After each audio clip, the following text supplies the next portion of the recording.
Alors cette selle m'évoque en premier point la finesse. Je trouve qu'il y a une grande finesse de fabrication. On sent une qualité du savoir-faire. Les éléments forts qui me restent de cette collaboration avec Antares, en premier lieu, quand je vois la selle et que je l'ai tout près de moi, c'est l'odeur.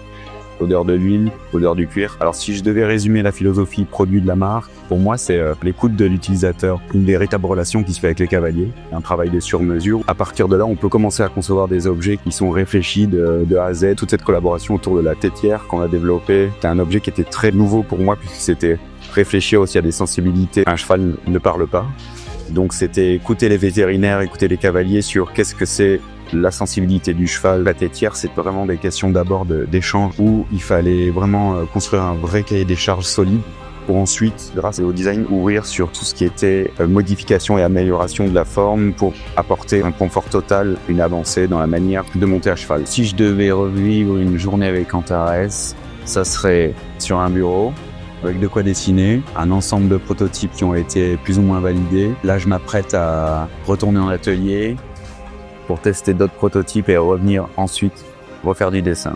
Signer un certificat à l'occasion des 25 ans d'Antares. Je suis reconnu comme quelqu'un qui a participé à l'histoire d'Antares. Pour moi, en tant que designer, c'est un point fort parce que c'est aussi la volonté qu'on y met dans chaque recherche et création et de pouvoir faire évoluer les choses. Je souhaite pour les 25 prochaines années pour Antares un maximum d'innovation, de nouveaux projets et de garder l'amour du risque et l'authenticité